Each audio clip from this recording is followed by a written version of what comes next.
अनेक रोगों से बचाए। Energy 31 capsules. हेडलाइंस के प्रायोजक हैं आर प्योर, सबका राजा आर प्योर मसाला।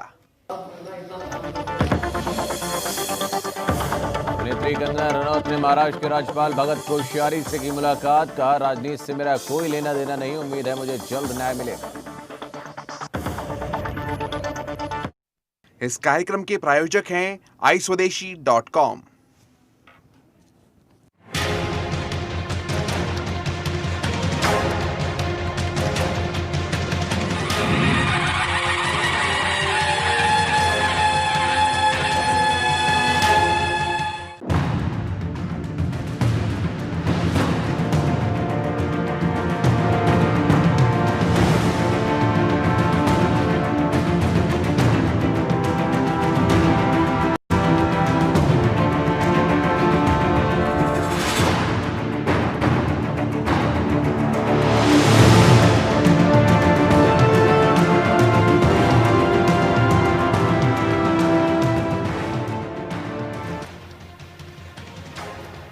लादेन और बगदादी को फिर जिंदा न होने देंगे।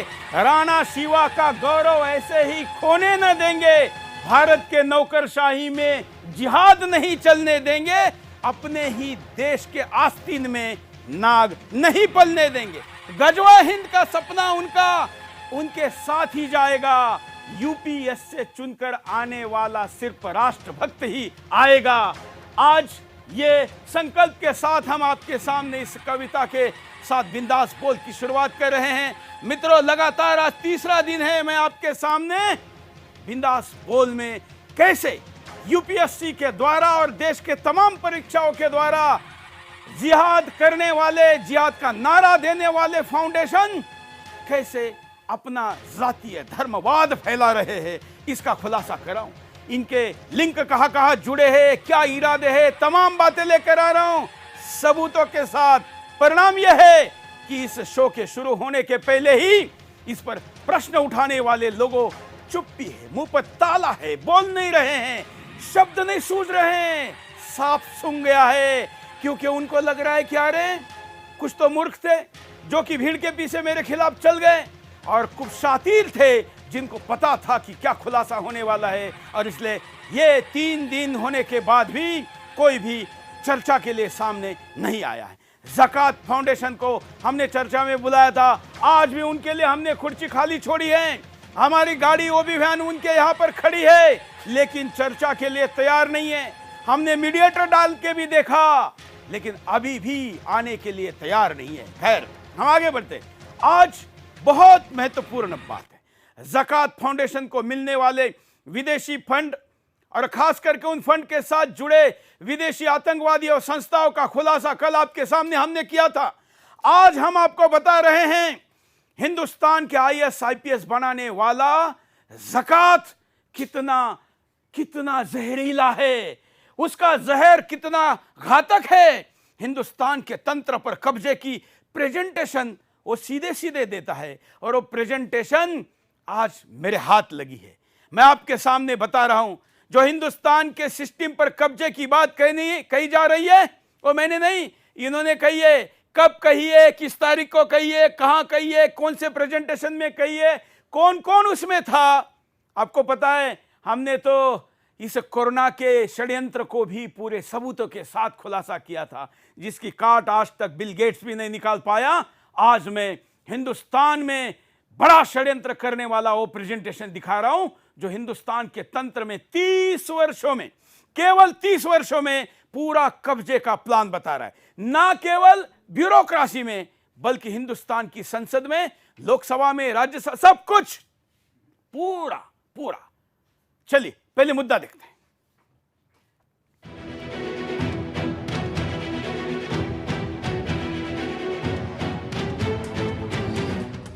ज़कात फाउंडेशन पूरे देश के सरकारी तंत्रों पर कब्जे का प्लान बना रहा है। ज़कात का मकसद सिर्फ सिविल सेवा परीक्षा तक ही सीमित नहीं है। ज़कात फाउंडेशन की वेबसाइट से प्राप्त 21वीं शताब्दी कश्मीरी पुनर्जागरण नाम से मिले कागजातों में चौंकाने वाले तथ्य सामने आए हैं। इन कागजातों में बताया गया है कि कैसे शताब्दियों से भौगोलिक सीमाएं बदलती आई और साथ ही भारत पर होने वाले इस्लामिक हमले को प्रमुखता से दर्शाते हुए इस्लामिक हमले के बड़े चित्र को उकेरा गया है। जकात का ऐसा मानना है कि इंसान के किसी बड़े मकसद को भूगोल की सीमाओं में बांधा नहीं जा सकता है। नवजागरण में खिलाफत की तस्वीर के साथ देश के वर्तमान सीमाओं को भूलने की बात बेहद ही खतरनाक है, क्योंकि ये आवाजें कश्मीर में भारत के विरुद्ध लड़ने वाले अलगाववादी संगठनों की है।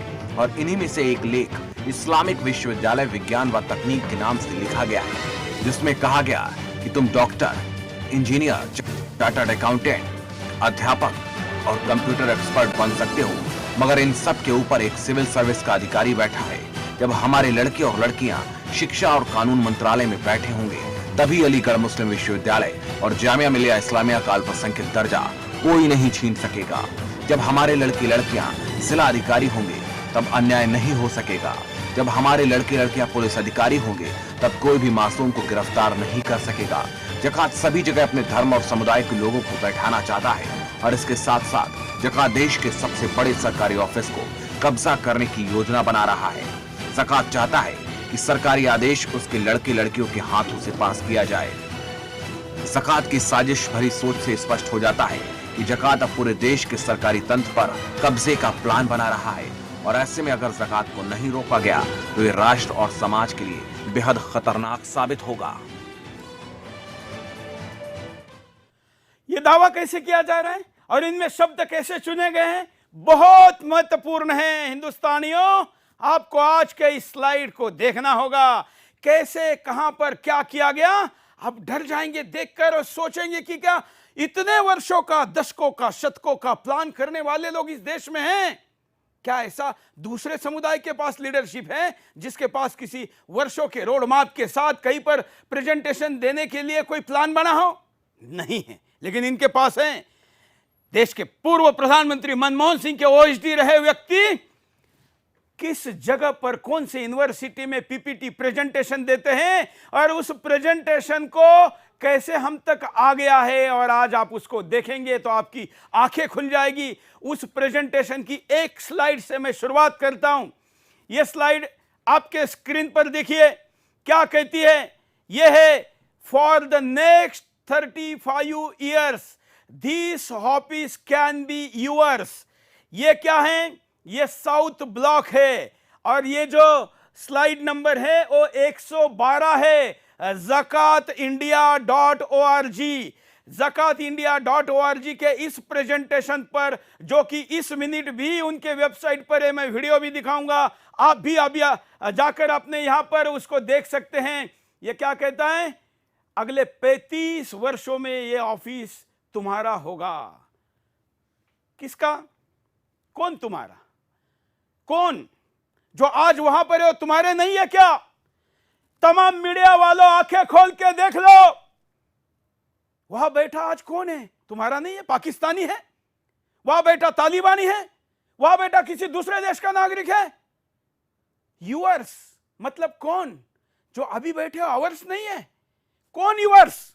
यूअर्स मतलब मुसलमान, क्योंकि ज़कात फाउंडेशन मुसलमानों की संस्था है, और सारे स्लाइड ये कहती है कि मुसलमानों ने कब्जा करना है।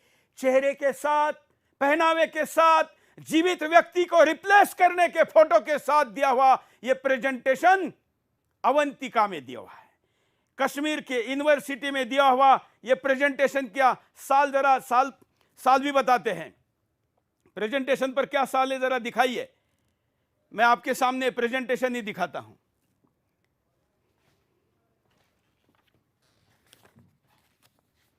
ये लीजिए, अवंतीपोरा 28 अगस्त 2017। ये देखिए अवंतीपोरा, अभी स्लाइड में आएगा। अवंतीपोरा 28 अगस्त 2017 क्या है? ये Islamic university of science and technology. ये क्या कहता है? ये 21वीं सेंचुरी का पुनर्निर्माण। ये क्या, वतन की फिक्र। जरा इसको कलर में दिखाइए। ये जो झंडा है ना, ये हिंदुस्तान के रंगों के झंडों में भी कैसे खिलवाड़ किया गया है। ये जो झंडा है, हाँ ये देखिए, ये तिरंगे को अपने हिसाब से कैसे बदला गया है। इसका उत्तर प्रश्न पूछने के लिए आज हमने शो रखा, तो आएंगे नहीं। 21वीं सेंचुरी कश्मीरी पुनर्निर्माण की बात कौन कर रहा है? नीचे पढ़िए, doctor Saeed Zafar Mahmood, president Zakat foundation of India. कौन है यह डॉक्टर सईद जफर महमूद? प्रधानमंत्री मनमोहन सिंह का officer on special duty, OSD. क्या कहता है? प्रेजेंटेशन की एक एक स्लाइड आप देखेंगे तो आपको पता चलेगा कि हमारे सरकारी तंत्र में घुसपैठ कहां तक पहुंची हुई है। इस आदमी ने मनमोहन सिंह के ऑफिसर ऑन स्पेशल ड्यूटी मतलब ओएसडी रहते हुए क्या किया होगा आप कल्पना नहीं कर सकते। लेकिन मैं सबूतों के साथ अगले कुछ समय आपके सामने इन मुद्दों को लेकर आऊंगा। मैं एक एक स्लाइड दिखाऊं, इसके पहले एक एक स्लाइड का विश्लेषण करने के लिए हमारे साथ जो कार्यकर्ता इस वक्त जुड़े हैं, जो विशेषज्ञ जुड़े हैं, उनके पास में चलता हूं। स्वागत करता हूं हमारे आज के पैनल का डॉक्टर वाशी शर्मा, आपका स्वागत है। आप वैज्ञानिक है आईआईटी मुंबई से और आप लेक्चरर है आईआईटी कानपुर में। ये वैज्ञानिक है और इन्होंने विज्ञान के आधार पर तमाम विश्लेषणों को किया है। हमारे साथ पूरी टीम काम कर रही है 64 लोगों की, और 64 लोगों ने मिलकर निकाले हुए हजारों पेजेस का विश्लेषण करके हम आपके सामने रोज एक एपिसोड लेकर आए हैं। मैं वाशी जी को कहना चाहूंगा, वाशी जी इस पहली स्लाइड पर आप कैसा देखते हैं? क्या आपकी प्रतिक्रिया? में दर्शकों को बताऊं कि नीचे सैयद जफूर महमूद के लिए कुर्सी खाली रखी है। देश के कुर्सी पर कब्जा करने वाला आदमी सुदर्शन के कुर्सी पर आकर बैठने की हिम्मत नहीं जुटा पा रहा है क्योंकि उसकी चोरी पकड़ी गई है। देश को लूटकर तंत्र पर कब्जा करने का उसका प्लान, पीपीटी प्रेजेंटेशन मैं सामने लेकर आया हूं और सैकड़ों जो पीपीटी की स्लाइड है उसके स्लाइड का विश्लेषण आज आपके सामने कह रहा हूं। इसलिए कुर्सी खाली रहेगी पूरे घंटे तक। अगर इसका कोई भी आदमी यहां आता है तो उसका स्वागत है। और हमारी ओबी वैन के साथ इनके नगर में जिस एरिया में रहता है वहां पर गाड़ी खड़ी है, लेकिन ये संपर्क में नहीं है, फोन नहीं उठा रहे। वाशी जी कैसा देखते हैं आप इस स्लाइड को, जिसमें कश्मीर के पुनर्निर्माण के साथ, हालांकि ये तो पहली स्लाइड है, बहुत खतरनाक चीजें आ गई, लेकिन आपकी पहली प्रतिक्रिया में लेना चाहूंगा। प्रणाम सुरेश जी, आप सभी को और आपके दर्शकों का बहुत बहुत नमस्कार। सबसे पहले आपको बहुत बहुत बधाई, आपने इतना महत्वपूर्ण विषय जो कि शायद कोई दूसरा सामान्य पत्रकार उठाने की चेष्टा या हिम्मत नहीं कर सकता था, आपने उठाया, आपका बहुत बहुत अभिनंदन।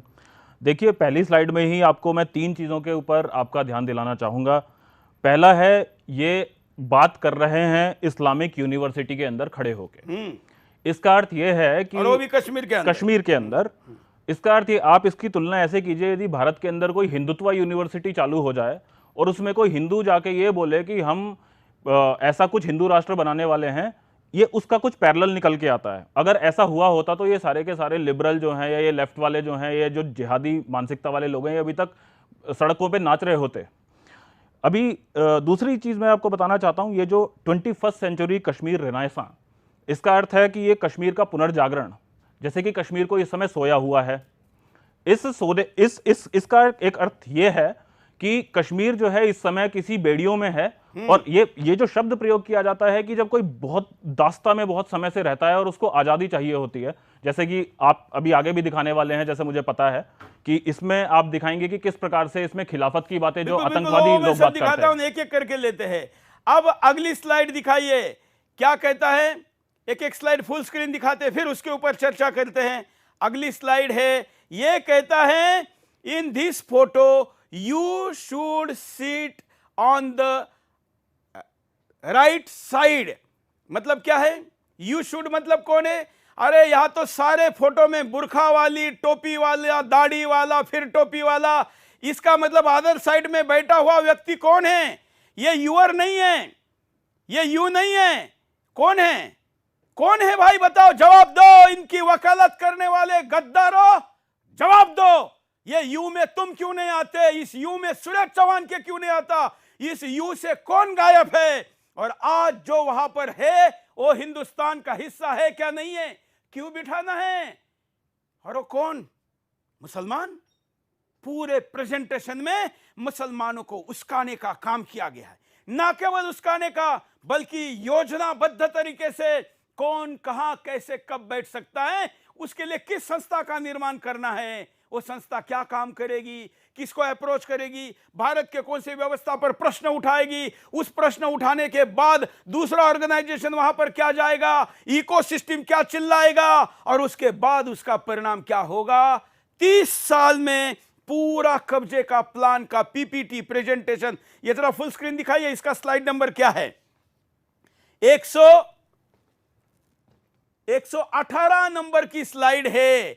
सोचिए, सैकड़ों स्लाइड का यह प्रेजेंटेशन खुद देश के पूर्व प्रधानमंत्री, बल्कि जो प्रधानमंत्री थे उनके साथ पीएमओ में रहा हुआ व्यक्ति दे रहा है।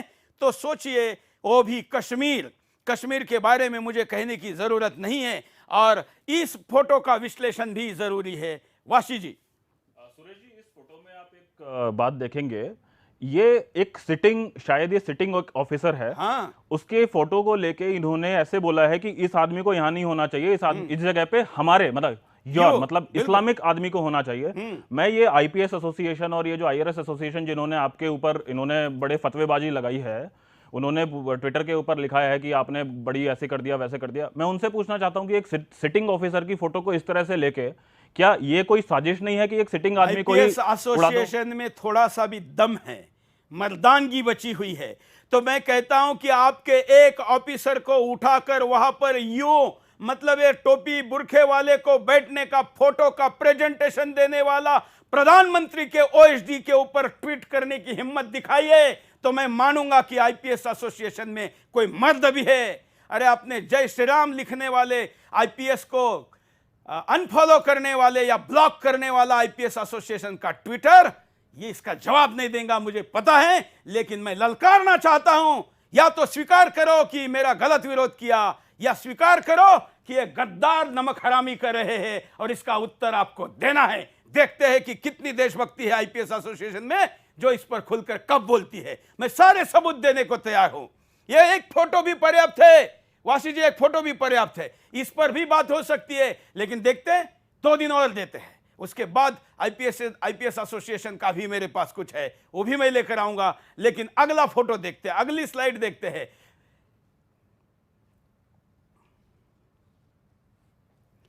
ये भी एक वर्तमान अधिकारी हैं, यह अधिकारियों की बैठक है, यह किसी मदरसे के अंदर का कोई जलसा तो पक्का नहीं है, और यह अधिकारी के बैठक को गोल घेरा करके ये कह रहा है कि you can seat in this place. इसका मतलब आप यहां बैठ सकते हो, उसको हटा के इसका वासी जी आप कैसा विश्लेषण करेंगे? सुरेश जी, आपने बिल्कुल ठीक पॉइंट आउट किया। इनफैक्ट इसमें यह लिखा है कि you can sit in his place, मतलब इस आदमी को हटा के लात मार के आपको अंदर आना है। मैं यही प्रश्न है बार बार आईपीएस एसोसिएशन वालों से कि क्या ऐसे किसी सिटिंग ऑफिसर के ऊपर ये कोई थ्रेट नहीं लग रहा क्या, कि कोई भी एक मतांध एक जिहादी उठ के अगर बोले कि हाँ जी हमें तो जफर महमूद साहब के आदेश का पालन करना है, इसी को भगा दो, इसको यहां से हटा दो, इसका क्या मतलब निकल सकता है वो बताने की आवश्यकता नहीं है, विशेषकर तब जब ये इस्लामिक यूनिवर्सिटी के अंदर ये प्रेजेंटेशन। नहीं, मैं तो कहता हूं कि वो भगाने वाली बात छोड़ दीजिए। किसी को आप पढ़ा लिखा कर भी बनाकर ये कह रहे हो तो भी वो गैर कानूनी है, क्योंकि आप पूरे प्रेजेंटेशन का मतलब जब निकालते हो तब आप ये कहते हो कि ये यहां पर आपको कब्जा करना है। जिस स्लाइड से मैंने शुरुआत की थी वहां पहुंचने के लिए ये सारी बातें लिखी गई है। बहुत खतरनाक बात है। अगली स्लाइड देखिए, अगली स्लाइड देखते हैं। ये नक्शा है, इस पर जरा इन्हीं के प्रेजेंटेशन का हिस्सा है। हाँ, ये सुरेश जी असल में क्या है कि इन्होंने एक प्रेजेंटेशन के अंदर ये पीपीटी डाली है। इन्होंने देश के अलग अलग कालखंड के भारत अलग अलग कालखंड में कैसे दिखता था उसका जरा इन्होंने वर्णन ये यहाँ पे कुछ दिखाया है। यहाँ पे दर्शक लोग जरा एक चीज को गौर से देखेंगे, ध्यान से देखेंगे कि बाकी जो गुप्ता एम्पायर, मौर्य एम्पायर, बाकी जो नॉन मुस्लिम एम्पायर हैं उनको बहुत ही छोटा करके उन्होंने दिखाया, पर ये जो खिलाफत वाला जो एक जो लाल घेरे में है, जो लाल घेरा उसको बिल्कुल सेंटर में रखा है, और आप देखेंगे उसका साइज भी बड़ा है, उसके फॉन्ट साइज भी बड़े हैं, और उसमें इन्होंने स्पेशली मेंशन किया हुआ है इस्लामिक, पहला जो इस्लामिक हमला था उसको सन के साथ बताया गया है, और वो कौन से डॉक्यूमेंट में है, वो इनके कश्मीरी पुनर्जागरण के डॉक्यूमेंट में का हिस्सा है ये। तो खिलाफत, आप खिलाफत देख सकते हैं स्लाइड में, और कश्मीरी रेनेसां के स्लाइड के अंदर देख सकते हैं। ये एग्जैक्टली वही बात है जो कश्मीर में सैयद सलाहुद्दीन और ये जो जिहादी टाइप के जो आतंकवादी हैं वो भी तो यही बोलते हैं हमें खिलाफत लेके आनी है कश्मीर के अंदर, और ये स्लाइड भी यही बात बोल रही है। बिल्कुल ध्यान से देखिए, आपके नक्शे रेडी है और आपके चेहरे के नक्शे अगर अभी भी नहीं बदल रहे हैं इस शो को देख के, तो फिर आपका भगवान ही मालिक है। आपके ऊपर कोई इसको देखकर फर्क पड़े ना पड़े, मेरे हाथ जब 6 महीने पहले डॉक्यूमेंट लगे तो मेरा तो नक्शा उतर गया था और मैंने तय किया था कि किसी भी सिस्टम से टकराऊंगा लेकिन इस नक्शे को दुनिया के सामने लेके जाऊंगा। ये भी अपडेटेड 8/11/2008 8/11/2008 को अपडेट किया हुआ ये प्रेजेंटेशन ये दे रहे हैं 2017 में, और इसका मतलब ये कितना पीछे से प्लान चल रहा है। सोचिए, अगर अभी भी आप नहीं समझा पा रहे हैं, अगर अभी भी आप नहीं समझ पा रहे हैं, तो सोचिए आईपीएस आईएएस इस देश के नौकरशाह बनाने वाला ट्रस्ट, देश के प्रधानमंत्री का ओएसडी, प्रधानमंत्री में कार्यालय में सबसे पावरफुल व्यक्ति इस देश में क्या प्लान कर रहा है, यह किसी खलनायक से कम नहीं है। और खास करके प्रश्न तब ज्यादा गहरा हो जाता है जब उसको 8-8 दिन से संपर्क करने के बावजूद भी वो शो में आकर यह बताने को तैयार नहीं है कि यह स्लाइड दिखाने का उसका इरादा क्या था। हालांकि उसका इरादा साफ है, सारे स्लाइड को जब देखते हैं तो उससे इरादा साफ है। वाशी जी, सुरेश जी, इस पीपीटी के अंदर एक इसकी जो नेक्स्ट स्लाइड है वो और भी इंटरेस्टिंग है। हमें वो दिखा था, स्लाइड लेके हम बात करते हैं। अगली स्लाइड लीजिए। ये देखिए, ये स्लाइड, हाँ आप बताइए। इससे पहले, इस वाली स्लाइड के पहले मैं आपको बताना चाहता था, इसी के अंत में जो पिछला जो हमने खिलाफत वाला हमने जो स्लाइड दिखाया, उसके जस्ट अगली वाली स्लाइड पे बात इन्होंने एक लाइन लिखी है। उन्होंने बोला है कि इस दुनिया में नक्शे तो देशों के चेंज होते रहते हैं, इस दुनिया में नक्शे चेंज होते रहते हैं, और जो भौगोलिक सीमाएं हैं वो आपके किसी बड़े गोल को वो प्रभावित नहीं करनी चाहिए। इसका मतलब सीधा सीधा खिलाफत की फोटो दिखा के वो बोल रहे हैं कि देश की सीमाएं, मेरे पास इधर दिखाइए, देश की सीमाएं बदलती रहती हैं। सारी स्लाइड है, हमने कुछ स्लाइड नहीं ली है, ये स्लाइड है। देखिए, ये बोल रहे हैं, at any point of human progress the current geography should not limit long term human vision. वो बोल रहे हैं कि हमारा जो एक लंबा जो सपना है, लंबा जो लक्ष्य है, वो किसी भौगोलिक सीमाओं में बंधा हुआ नहीं होना चाहिए। मतलब पैन इस्लामिक की एग्जैक्टली। और मैं ये बोलना चाहता हूं, जो कल मैटर संजीव जी ने भी उठाया था, कि एक फॉर्मर ब्यूरोक्रेट, एक फॉर्मर सिविल सर्वेंट जो कि मेंटर कर रहा है अब सैकड़ों सिविल सर्वेंट्स को, वो जो टेरिटोरियल इंटीग्रिटी का अपना एक वचन लेके आता है, वो संविधान की शपथ लेता है कि मैं इस देश की टेरिटोरियल इंटीग्रिटी को अक्षुण्ण रखूंगा, वो व्यक्ति यहां पे असल में देश की बाउंड्रीज चेंज होती रहती है, ये बातें कर रहा है। बिल्कुल। चलिए अगली स्लाइड दिखाते हैं।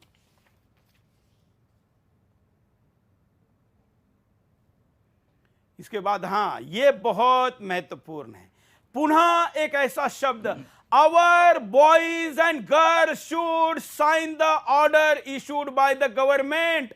अरे आवर बॉयज एंड गर्ल्स कौन? यहां पर एक गर्ग नाम के अधिकारी ने निकाला हुआ सरकारी ऑर्डर है। यह ऑर्डर को कोई मॉक ऑर्डर नहीं है, 2016 का ये कोई ऑर्डर है, जिस ऑर्डर को प्रत्यक्ष पीपीटी का हिस्सा बनाकर यहां पर ये दिखा रहे हैं।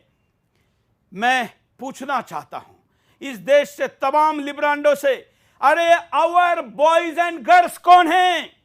आवर्स और यूवर्स कहां पर आ गए? ये आवर्स और यूवर्स का फर्क कर कर मुसलमानों के सामने मुस्लिम यूनिवर्सिटी में एक मुस्लिम अधिकारी जब प्रेजेंटेशन देता है और आवर्स कहता है, तो उसका मतलब क्या होता है? कोई दूसरा हो नहीं सकता। और जब वो आवर्स दिखाता है तो उसको 4 लोग फोटो में हैं, वो सारे यू आवर्स, ये सारे की सारे टोपी वाले, बुरखा वाले और दाढ़ी वाले, मतलब मुस्लिम पहनावे के ही है। इससे ज्यादा समझने के लिए क्या चाहिए? यह समझने के बाद भी अगर कोई समझना नहीं चाहता है तो क्या किया जा सकता है? वाशी जी। बिल्कुल सुरेश जी, एक और चीज इसमें आप देखिए कि जैसे आपने ये भी बताया था कि एक तो इसमें जो एक जो एससी जो दलित वाला जो शोषण वाला एक तो एंगल है ही, लेकिन साथ साथ मैं ये भी बताना चाहता हूं, इसमें जो नाम है वो है गर्ग। ये कोई गर्ग साहब हैं। इसका मतलब कोई ये ना समझे कि मामला केवल दलित के ऊपर आएगा और बाकियों पे नहीं आएगा। गर्ग एक सवर्ण जाति समझी जाती है और उनका एक सीधा सीधा एक असली नोटिफिकेशन सामने रख के वो ये बोल रहे हैं। मुझे तो ये समझ नहीं आता कि ये क्या इसके ऊपर कोई कानूनी कार्रवाई नहीं होनी चाहिए क्या? ये एक महत्वपूर्ण प्रश्न बनता है। कानून तो सुदर्शन के खिलाफ उपयोग में लाया जाता है। कानून का डंडा हम पर मारने की कोशिश होती है। मैं इस देश के तमाम उन वकीलों को आह्वान करता हूं, इस पे चैलेंज करिए। मैं मुद्दा लेकर स्टूडियो में लेकर आकर लड़ने के लिए तैयार हूं। पूरा रिसर्च 2 वर्षों से करके 6 महीने पहले शो लेकर आने वाला था, लेकिन कोरोना के कारण ला नहीं पाया। आपके सामने लेकर आया हूं। लगाइए, इस पे केसेस लगाइए, कोर्ट में जाइए, अधिकारियों के पास जाइए, सरकार के पास जाइए, पूछिए क्या एक इतना वरिष्ठ स्थान पर बैठा हुआ व्यक्ति भी जब प्रेजेंटेशन देकर yours boys and our girls कहता है, तो आप बताइए इसका क्या मतलब निकाला जाए। अगली साइड देखते हैं। अगली एक और खतरनाक slide, you can see it on either side here. इसका मतलब है ये स्वर्गीय अरुण जेटली जी का फोटो लगाकर इन्होंने 2014 के फोटो को लिया है। इसका मतलब निश्चित ही ये प्रेजेंटेशन 21-22 जुलाई 2014 के बाद बना हुआ है। 17 में दिया जा रहा है। 17 में प्रेजेंटेशन देते समय भी फोटो नहीं बदला हुआ है। इसका मतलब साफ साफ है कि ये प्रेजेंटेशन कोई अचानक एक कॉन्फ्रेंस के लिए बनाया हुआ नहीं है। इसमें 2008 का डॉक्यूमेंट है, 2014 का फोटो है। इसका मतलब साफ है कि ये लॉन्ग अपडेटेड लेटेस्ट डॉक्यूमेंट है। कहा जा रहा है कि इन दोनों तरफ आप बैठ रहे हो। क्या कहेंगे? मेरे पास शब्द नहीं है। इस वक्त मुझे समझ में नहीं आ रहा है कि यह सब कुछ देश की एजेंसियों ने क्यों नहीं देखा। इस देश की स्वतंत्रता आबादित रहे इसलिए काम करने वाली संस्थाओं ने क्यों नहीं देखा। हमारे साइबर एक्टिविस्टों ने क्यों नहीं देखा। हमारे किसी गुप्तहेर संगठन ने क्यों नहीं देखा। जिनको आईबी का काम करना ऐसे अधिकारी ने क्यों नहीं देखा। क्या इतनी बड़ी कॉन्फ्रेंस जम्मू कश्मीर में, और वो भी कश्मीर में, और वो भी अवंतीपुरा के यूनिवर्सिटी में होती हो, उसकी रिपोर्ट भारत सरकार के पास क्यों नहीं आई। और ये तो रिपोर्ट इस मोदी सरकार के दौरान की है। सोचिए कितना खतरनाक प्लान है। अगर नरेंद्र मोदी जी जैसे महान प्रधानमंत्री होने के बावजूद ये यूनिवर्सिटियों में प्रेजेंटेशन हो सकता है, तो सोचिए कि मनमोहन सिंह के कार्यकाल में क्या हुआ होगा। सोचिए कि जो कमजोर प्रधानमंत्री महीनों केवल रहे, उनके दौरान क्या हुआ होगा, और भविष्य कितना खतरनाक है। वासी जी। सुरेश जी, मुझे तो ऐसे लगता है कि ये जो महाशय ये जो जिनकी कुर्सी खाली पड़ी है यहाँ पे, महमूद जी, ये ही इनके ओएसडी थे मनमोहन सिंह जी के। और इसी कारण शायद ऐसा ही तो नहीं है कि कहीं मनमोहन सिंह जी ने जो 15% वो बोला था कि हिंदुस्तान के सारे संसाधनों के ऊपर पहला अधिकार मुसलमानों का है, तो मुझे तो लगता है कि ये एक पॉलिसी डॉक्यूमेंट है और उसका जो वो सबूत है वो मनमोहन सिंह जी के खुद के मुंह से आया है। तो अभी इसमें कोई बहस की गुंजाइश रहती नहीं है शायद। और आप कहेंगे कि क्या ये पीपीटी ऐसी पीपीटी है? नहीं, ये पीपीटी एग्जीक्यूट हुई है। इसका एक एग्जीक्यूशन प्लान भी है, वो मैं आपको दिखाऊंगा। सरकारी लेवल पर सरकार ने क्या एग्जीक्यूट किया ये भी इसमें दिया हुआ है। इन्होंने अपने पूरे कार्यकाल में कैसे अपने इस प्रेजेंटेशन को सरकारी तंत्र में एग्जीक्यूट करवाया, मतलब क्रियान्वित करवाया, प्रत्यक्ष जमीन पर उतारा, वो भी है। और एनजीओ के माध्यम से ये सरकारी तंत्र को कैसे प्रभावित कर रहे ये भी है। ये किसी मूर्ख या किसी ऐसे ही व्यक्ति ने, नादान व्यक्ति ने, किसी वैसे तो इनको कट्टरपंथी कहना चाहिए, लेकिन ऐसे ही कट्टरपंथी धर्मांध व्यक्ति ने बनाया हुआ आतंकवादी का डॉक्यूमेंट आतंकवादी ने बनाया नहीं है, लेकिन इसको बनाने वाले के इरादे आतंकवादी से कम नहीं है। क्योंकि देश का नुकसान केवल बंदूकों से और बम धमाकों से नहीं होता है, गलत और ऐसे षड्यंत्रकारी इरादों से होता है। इससे कम इरादा क्या हो सकता है, इससे खतरनाक चीज क्या हो सकती है जो इतना एग्जीक्यूट प्लान के साथ प्रेजेंटेशन दिया जा रहा है। वाशी जी। जी बिल्कुल। मेरे मन में एक और प्रश्न है, क्या कोई डर नहीं है कि हम पकड़े जाएंगे, ये डॉक्यूमेंट किसी का हाथ लग सकता है, कुछ हो सकता है इतना खुलेआम? सुरेश जी, मैं आपके इस मैटर पे एक चीज़ बोलना चाहूँगा। आपने शुरू में जो एक वो दिखाया था कि इन्होंने ये भी बोला है कि जब हमारे लोग आईपीएस में बैठे होंगे तब क्या हम करेंगे। मैं उसका एक छोटा सा उदाहरण 2 मिनट में देना चाहता हूँ। बिल्कुल। ये एक केस हुआ था 2018 में। ये 2018 की घटना है कि जिसमें ये एक मोहम्मद अर्शी नाम के एक आईपीएस अधिकारी झारखंड के अंदर थे कार्यरत। ये 2012 बैच के हैं। इन्होंने क्या किया था कि वहाँ पे केस हुआ था जिसमें कि एक दलित महिला जिसका पति भी थे, एक बच्चा भी था, उसको एक नईम अंसारी नाम के एक जज ने उसको प्रेशराइज कर रहा था कि तुझे अपने बच्चे को छोड़कर, अपने पति को छोड़कर मेरे पास आना होगा अपना सब परिवर्तन करने के बाद में। तो वो बेचारी महिला जो थी परेशान होके उसने पुलिस में रिपोर्ट कराने गई। तो वहाँ पे मोहम्मद अर्शी साहब ने, यही जो ज़कात फाउंडेशन से निकले हुए हैं, इन्होंने वहाँ पे क्या किया कि उस महिला को कानून के बिल्कुल विरुद्ध जाके रात भर उसमें लॉकअप में इनको रखा। उसके बाद में हमारे एक अधिवक्ता हैं वहाँ पर, आशीष दुबे अग्निवीर, उन्होंने जब उस महिला का केस लिया और उन्होंने उस जज को सस्पेंड कराया, तो उसका कुछ आपस में मित्रता रही होगी दोनों की। तो उसके लिए इन्होंने क्या किया कि हमारे इन अधिवक्ता को उठाकर उन्होंने उनकी रात भर ऐसी पिटाई की, 3rd डिग्री टॉर्चर किया, और उसके बाद में उनकी ऐसी तैसी करके उनको फेंकवा दिया। तो उसके बाद में नतीजा ये निकलता है कि हाई कोर्ट वगैरह ने इनको, जज को तो सस्पेंड किया, इनको कहीं पे 2 साल के लिए कहीं पे भेजा और कुछ कुछ किया, वो एक अलग कहानी है। और ये बात चौंकाने वाली एक बात ये है कि ये जो मोहम्मद अर्शी साहब हैं, ये ज़कात फाउंडेशन का प्रोडक्ट है। उन्होंने 2 क्लेम किए हैं। एक तो ये है, इनको इंटरव्यू में 225 नंबर मिले थे, जो कि शायद किसी को भी आज तक नहीं मिले, शायद रिकॉर्ड है, मेरे को कोई करेक्ट कर सकता है। और जो 200 नंबर भी किसी को मिलते नहीं है, कोई बहुत बड़े से बड़ा आदमी भी हो। दूसरी बात क्या है, इन्होंने अपने मुंह से ये शायद स्वीकारोक्ति कर रखी है कि मेरा इंटरव्यू तो केवल 5 मिनट के लिए चला था, लोगों के नॉर्मली इंटरव्यू जो है वो 40-45 मिनट तक चलते हैं। तो ऐसा क्या मतलब एक ज़कात फाउंडेशन के अंदर ऐसी क्या बरकत है कि जिसके अंदर से निकलते ही लोग इतने कॉन्फिडेंट हो जाते हैं, लोगों को उठा के मारने लगते हैं, दलित महिला के ऊपर ये करते हैं, अत्याचार करते हैं, और उसके बाद में पूरा हाईएस्ट। ऐसी हमारे पास 100 से ज्यादा केसेस है जिनमें एफआईआर हुआ है।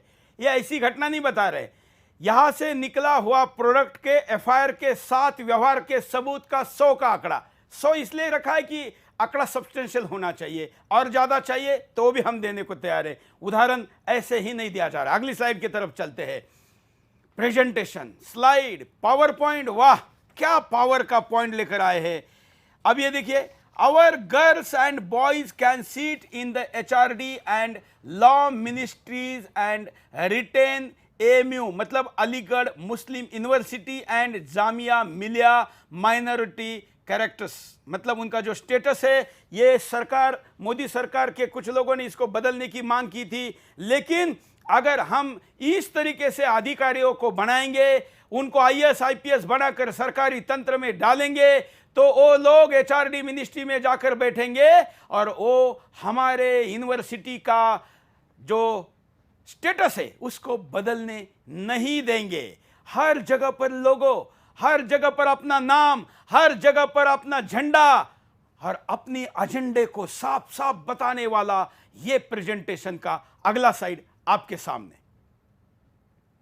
मुझे विश्लेषण करने के लिए इसके माइनॉरिटी स्टेटस पर भी बात कर सकते हैं, लेकिन समय की कमी है, इसलिए मैं उस पर बात करने का छोड़ देता हूं। यह अगला स्लाइड है, slide number 65, slide number 55। You can surely you can surely become doctor, engineer, chartered accountant, advocate, teacher, professor, computer expert, but on top of each one of them is sitting a civil service officer। मतलब आप doctor मत बनिए, doctor बन के तो आप दूसरे का उपाय करेंगे ना। क्या बनना है भाई? डॉक्टर बनना किस लिए बनता है आदमी? डॉक्टर इसलिए बनता है क्योंकि डॉक्टर बन के किसी की जान बचाई जा सके। डॉक्टर इसलिए, डॉक्टर को तो भगवान का दूसरा रूप कहा जाता है, लेकिन भगवान का दूसरा रूप मत बनो, क्योंकि भगवान का दूसरा रूप बनकर तुम क्या करोगे? तुम्हारे ऊपर तो कोई दूसरा बैठा है। मेरा ये एजेंडा हिंदुस्तान का गजवा हिंद बनाने का एजेंडा अगर पूरा करना है तो डॉक्टर मत बनो, जान मत बचाओ। तुम वहां ऊपर जाकर सिविल सर्विस में ऑफिसर बनो, तुम टीचर मत बनो।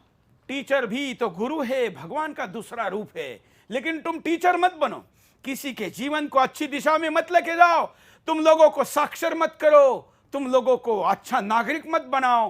तुम्हारा लक्ष्य क्या है? लाल अक्षरों में पुनः पूरी फुल स्क्रीन साइन दिखाइए। क्या कहता है? But on top of each one of them is sitting a civil service officer. पुनः वाशी जी। जी सुरेश जी, इसमें स्लाइड पे दो बात कहना चाहूँगा। एक तो ये स्लाइड जो है वो आपके स्टैंड की पुष्टि करती है। ये जितने भी ये लिबरल और ये जो पिछले 3 दिनों से आपके पीछे हाथ धो के पड़े, इनफैक्ट कई महीनों से, वो बोल रहे हैं कि आपने सिविल सर्विसेज को भी, यूपीएससी को भी आपने कम्युनलाइज कर दिया। असल में कम्युनलाइज आपने कर दिया या इन्होंने कर दिया? ये सामने सामने बोल रहे हैं कि यू और अवर करके बात कर रहे हैं। वो ये बोल रहे हैं कि तुम ये भी बन सकते हो, ये भी बन सकते हो, लेकिन तुम्हें तो आईएएस आईपीएस ही बनना है। ये इनकी सबसे महत्वपूर्ण बात है। और फिर जब हम ये बोलते हैं कि भाई टेक ओवर का एक सिनेरियो बना रहे हैं ये लोग, तब ये बोलते हैं कि नहीं तुम कम्युनल हो। मतलब हमारे ऊपर शत्रु हमला कर रहा है। तो अभी आप देखिए ना, जो कल यहाँ पे आपके ऑफिस पे हमला हुआ था, वो जो एक कठमुल्ला आया था यहाँ पे, ये कुछ लोग आए थे यहाँ पे, तो उन्होंने असल में वो, ठीक है वो ऑफिस कब्जा करने आए थे शायद, तो ये कब्जे की जो मानसिकता है ना, ये निकल नहीं रही है अंदर से। असल में ये समस्या है। इतना आसान नहीं है। इन्होंने गलत आदमी से पंगा लिया है। अगर मुझे शायद इतना इन्होंने ये नहीं किया होता तो मैं 10-12 एपिसोड तो पक्का नहीं करता, और मैं एपिसोड कर भी जाता तो कई लोगों को इतने संख्या में पता नहीं चलता। इनकी पोल तब ज्यादा खुल गई जब इन्होंने विरोध करके मेरा एपिसोड 12 दिन डिले करवाया। 12 दिन डिले करवाने का परिणाम यह रहा कि मेरे पास 12,000 से ज्यादा पेजेस के सबूत और आए, भारत से लेकर। इनके भी कुछ लोग, जो लोग वहां पर किसी ना किसी कारणों से बाहर निकले, उन्होंने डॉक्यूमेंट लाके दिए। ये ईश्वरीय कार्य है। हिंदुस्तान पर कब्जा तलवार लेकर करने वाले भी नहीं कर पाए। षड्यंत्रकारियों पर कब्जा करने से रोकने के लिए ईश्वर रास्ता निकालता है, निकल रहा है, और हम आपके सामने इस बात को रख रहे हैं। मेरे पास तो सैकड़ों स्लाइड है। जरा आज गति देते हैं कार्यक्रम को, क्योंकि हम आधा समय करीब करीब हमारा कार्यक्रम का लेकर जा चुके हैं। आगे चलते हैं। ये कहते हैं, our girls and boys can be the superintendent of police and don't let any undeserving arrest to be made. बताओ अब ये, इस पर पुलिस फाउंडेशन को मैं कहता हूं, पुलिस फाउंडेशन वालों, कहां है पुलिस फाउंडेशन वाला? फोन लगाइए जरा, फोन पर लेते हैं। कंट्रोल रूम को मैं बोल रहा हूं, जरा फोन लगाइए पुलिस फाउंडेशन वाले को। पुलिस फाउंडेशन वालों, ये आवर्स बच्चे, हमारे बच्चों को गिरफ्तार नहीं करेंगे। क्या तुम गलत गिरफ्तार करते थे? जो पूर्व अधिकारी है पुलिस के, जिन्होंने फाउंडेशन बनाया, उसमें आज है आईपीएस एसोसिएशन वालों, बताओ तुम क्या गलत लोगों को गिरफ्तार करते हो? मैं तो यह मानता हूं कि मुसलमान पुलिस अधिकारी ने भी किसी को नहीं गिरफ्तार करना चाहिए, गलत व्यक्ति को ना हिंदू ने करना चाहिए, क्योंकि सुरेश चौहान के यह मानता है, जो अधिकारी बनता है और हिंदुस्तान का चिन्ह सीने पर लगाता है, वो किसी जाति, धर्म, भाषा, प्रांत का नहीं होता। वो तो भारत माता का बेटा होता है, उसकी जाति नहीं होती। लेकिन तुम सिखा रहे हो, क्या सिखा रहे हो? फुल स्क्रीन दिखाओ जरा, कंट्रोल रूम कॉल करिए, देखते हैं क्या बोलते हैं। क्या कह रहा है? साफ साफ बता रहे हैं कि and don't let any undeserving arrest be made. Vashi ji, ये कौन है भाई? ये कौन है अनडिजर्विंग अरेस्ट? कौन सी अनडिजर्विंग अरेस्ट हिंदुस्तान में हुई है? कौन सी हुई है? नहीं। साध्वी प्रज्ञा को 9 वर्षों तक जेल में रखने के बाद भी हमने नहीं कहा कि मुसलमान ने जेल में रखा, हमने ये नहीं कहा। हमने तंत्र पर सवाल जरूर उठाए, लेकिन yours, hours, girls and boys. नहीं सुरेश जी, वो बात उनकी कर रहे हैं। आपने सुना होगा ना, वो ओवैसी भाई जो बोलते रहते हैं, ये हमेशा हर दूसरे दिन केस लेके जाते हैं। किसका?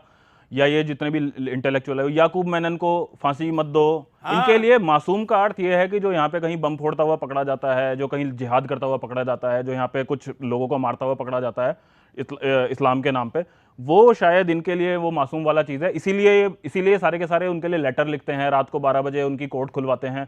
तो मुझे तो लग रहा है कि यहाँ पे मासूम का मतलब यही है, जैसे ओवैसी बोलता है ना, हमारे बच्चों को गिरफ्तार करते हैं, ये मासूमियत, ये हमारे बच्चे वाला वो वाला चीज़ है। चलिए अगला लेते हैं जल्दी जल्दी। अब लीजिए, मुझे जिलाधिकारी शब्द उपयोग में लाने पर कोसने वालों, ये क्या कह रहा है? Our girls and boys can be the district magistrate and don't let injustice be meted out to anybody. Ours girls and boys is our girls and boys. अरे तुम्हारे बच्चों को ये अपना बच्चा नहीं मान रहा है, जो गैर मुसलमान है, हिंदुओं, गैर मुसलमानों, देखो ये कह रहा है आवर्स गर्ल्स एंड बॉयज, मतलब तुम नहीं हो, भले आज इनके साथ खड़े हो, जो आज इनके साथ खड़ा है उसका भी नंबर आएगा, क्योंकि यहां बात केवल आवर्स की हो रही है। आवर्स। अगली स्लाइड। पीपीटी प्रेजेंटेशन, देश के पूर्व प्रधानमंत्री के प्रधानमंत्री रहते हुए ओएसडी का प्रेजेंटेशन, स्लाइड नंबर 43।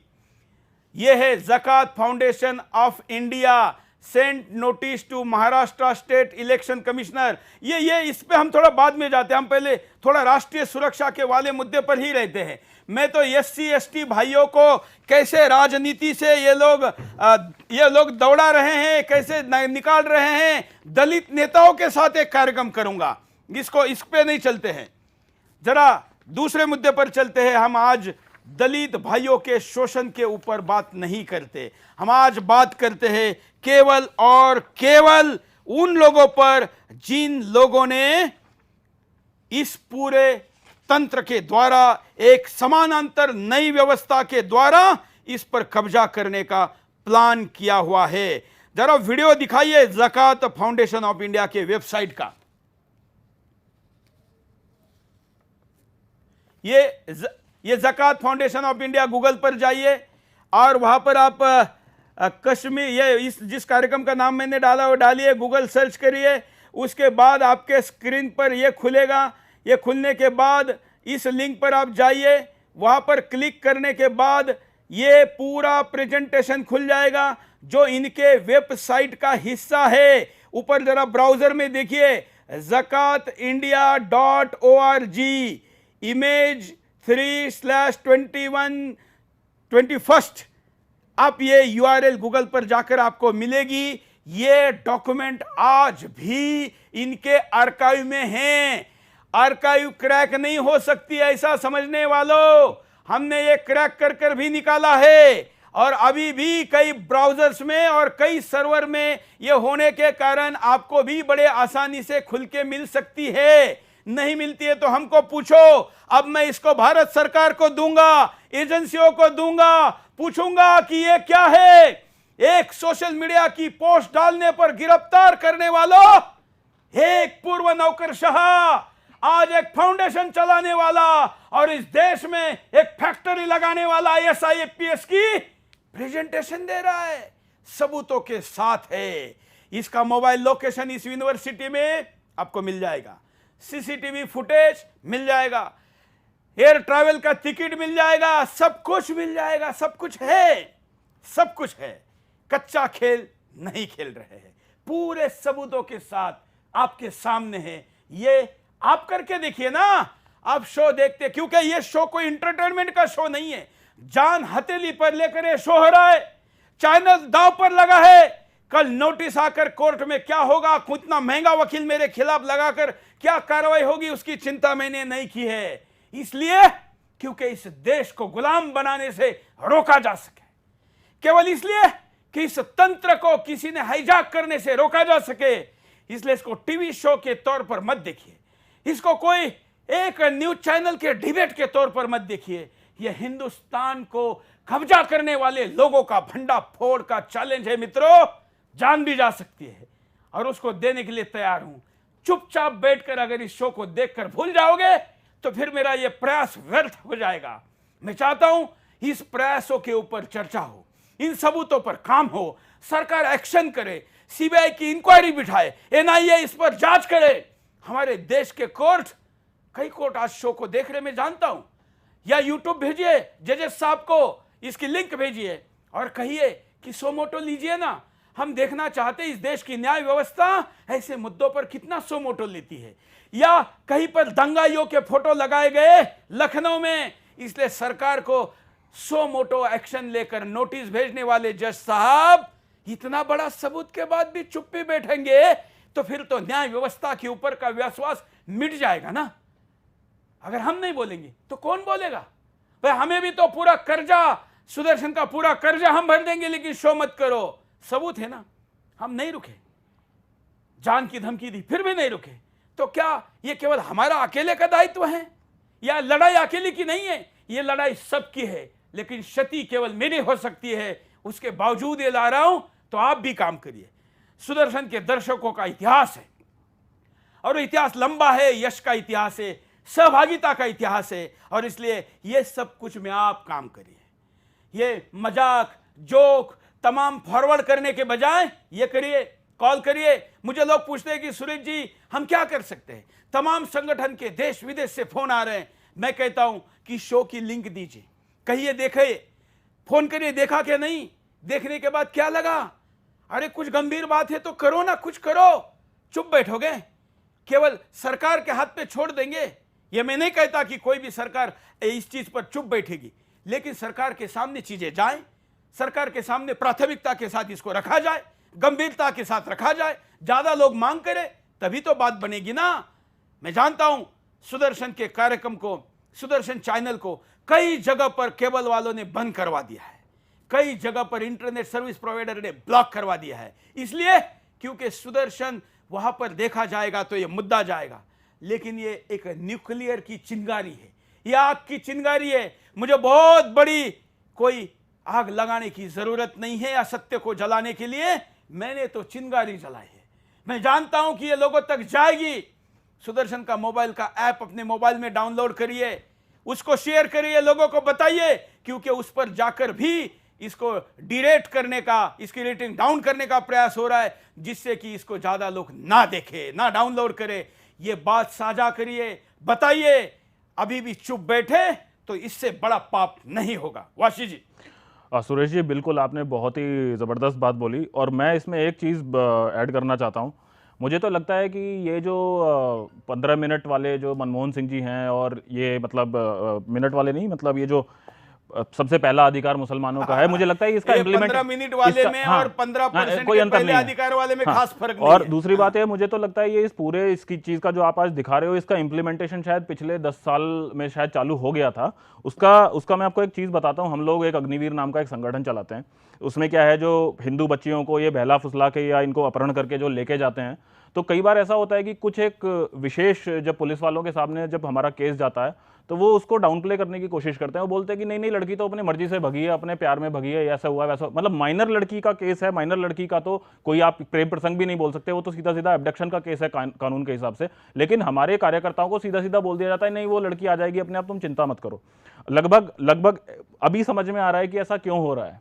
अभी आगरा का केस देखिए, पूरे हिंदुस्तान को पता चला है एक 2 स्टार वाला क्या कर सकता है। आपने सुदर्शन की सुरक्षा का मुद्दा भी देखा होगा कि 1-2 स्टार वाला भी क्या कर सकता है। तो सोचिए कि अगर इस षड्यंत्र से, मैं फिर कहता हूं, अगर कोई ईमानदारी से प्रतिभा का साथ आता है और उसमें प्रतिभा है, तो उसको एपीजे अब्दुल कलाम बनाकर देश का राष्ट्रपति बनाने वाला, समाज का हिस्सा हूं, देश का हिस्सा हूं, कोई प्रॉब्लम नहीं है। लेकिन षड्यंत्र करके इस प्रकार से उसको जिहादी बनाकर अगर लाकर सीट पर इसलिए बिठा रहे हो कि ये तुमको कब्जा करना है 30 साल में, पैन इस्लामिक, ये तो बस 5% मैंने आपको दिखाया, सिर्फ 5% इसका एग्जीक्यूट हुआ है। और एग्जीक्यूशन खतरनाक है। उस एग्जीक्यूशन में दलित सबसे बड़ा पीड़ित है। मैं दलित नेताओं को पूछता हूं कांग्रेस के अंदर के, मैं मायावती जी, बहन मायावती जी, मैं ये सारा प्रेजेंटेशन सुबह तक आपको पहुंचा रहा हूं। मैं आपको पूछना चाहता हूं, क्या इस पर आप नहीं बोलेगी? क्या हमारे बाबा साहब अंबेडकर जी के सपनों के हिंदुस्तान को चकनाचूर करने वाले लोगों के खिलाफ आप नहीं बोलेंगे? कम से कम बुरे लोगों के खिलाफ तो बोलिए ना। अच्छे के खिलाफ बोलने के लिए हम भी नहीं कह रहे। यहां पर अच्छा और बुरा ढूंढना भी बहुत मुश्किल है, क्योंकि प्रेजेंटेशन मेरे पास आकर मैंने आपके सामने दिखाया, ये प्रेजेंटेशन देखने वाले और कोई लोग नहीं थे। उनको क्यों आपत्तिजनक नहीं लगा? लेकिन ये तो इंडोर था, ये चुनिंदा लोगों के सामने था, इनवाइटेड लोगों के सामने था। और वो इनवाइटेड कौन थे? क्या वो अपराधी नहीं है? अपराधी है। इसलिए इस प्रेजेंटेशन को जहां जहां हुआ है और कहां कहां हुआ उसकी भी लिस्ट है, उसमें कौन कौन थे वो भी पकड़े जाएंगे। ध्यान रखना, महाराष्ट्र के एक जगह पर की हुई आपकी एल्गार परिषद अभी भी एल्गार कर रही है। उनकी गद्दारों की एक एक लाइन कहां तक पहुंच रही है, यह एल्गार परिषद से कम नहीं है, बल्कि तो एक बड़ा एल्गार है हिंदुस्तान पर कब्जा करने का। यह पीछे नहीं हटेगा। वासी जी। सुरेश जी बिल्कुल। और मैं एक बात अभी छेड़ना चाहता हूं, ये ज़कात से संबंधित। ये क्या है कि कल संजीव जी ने भी थोड़ा सा प्रकाश डाला था, लेकिन मैं थोड़ा सा उसको एक्सपेंड करूंगा। ये जो ज़कात जो शब्द है, शायद बहुत सारे लोगों को पता नहीं होगा। जो ज़कात फाउंडेशन के अंदर जो ज़कात शब्द है, इसका अर्थ होता है, ये एक मुसलमानों के लिए, एक उनके हिसाब से एक बहुत ही धार्मिक कर्तव्य है उनका, एक one of the 5 pillars of Islam है, जिसमें कि अपनी जो इनकम है उसका कुछ प्रतिशत हिस्सा 8 चीज़ों के लिए एक मुसलमान दे सकता है। उसमें पहला ही दारुल उलूम का फतवा है कि ये जो पैसा, जो ज़कात का पैसा है, ये किसी भी गैर मुस्लिम के ऊपर खर्च नहीं हो सकता। तो वहाँ पे ही ये जो ध्रुवीकरण का जो बीज है, ये वहीं पे डल जाता है। और वो इसके लिए कुरान की बाकायदा एक आयत भी कोट करते हैं, शायद 9वें या 5वें चैप्टर की कोई 70वीं आयत है, इस तरह से कुछ है।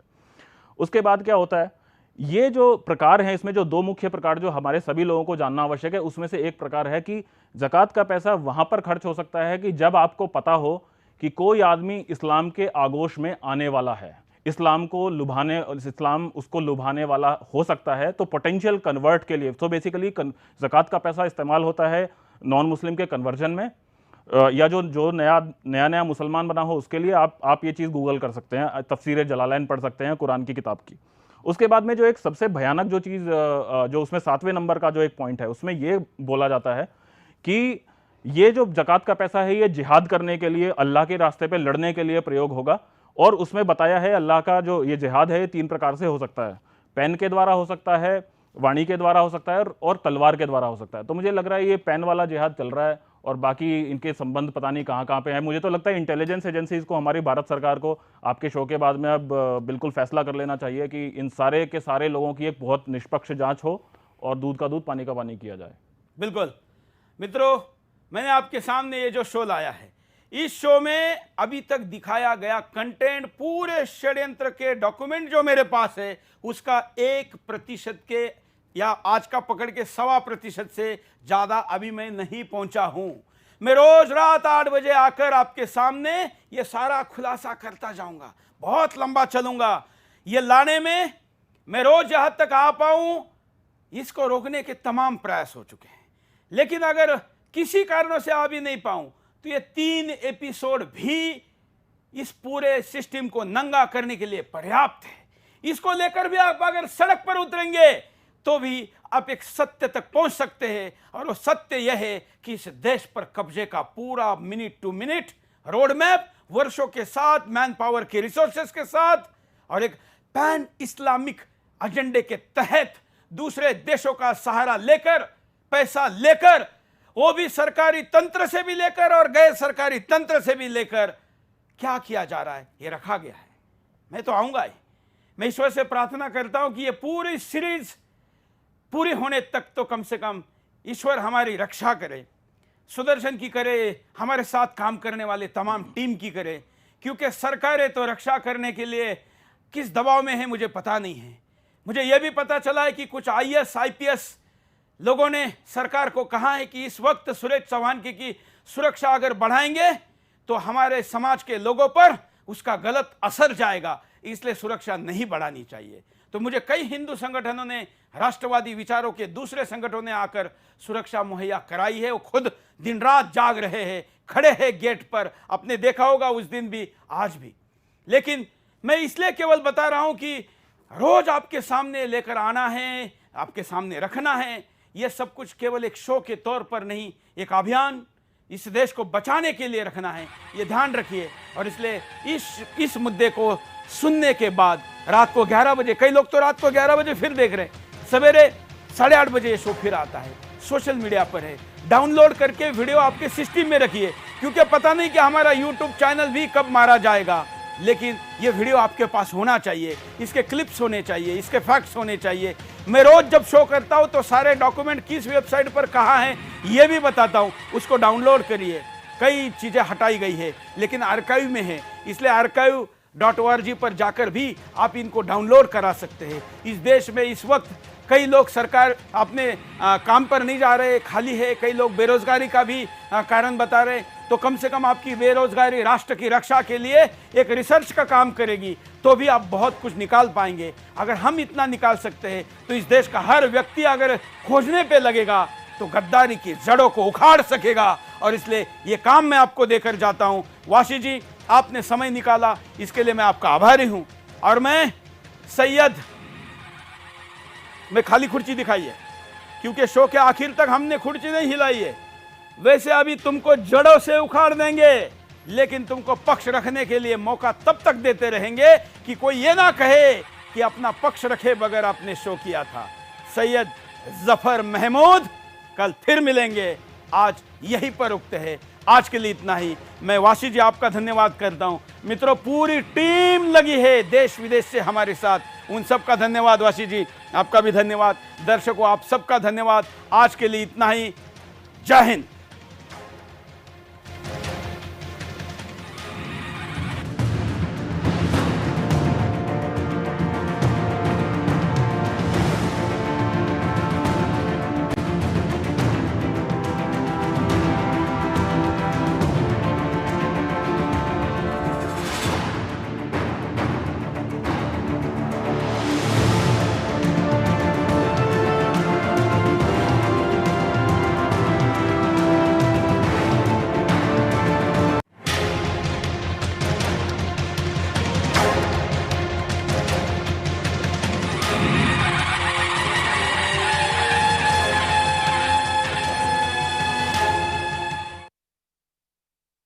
बीवी या माँ, हमारी लाइफ में मुश्किल दिनों के दर्द, उनका असमय होना, चिड़चिड़ापन, थकान, कमजोरी व खून की कमी जैसे तकलीफें होती हैं। इनसे घबराएं नहीं, अपनाएं 90 वर्षों से इंडिया की नंबर 1 औषधि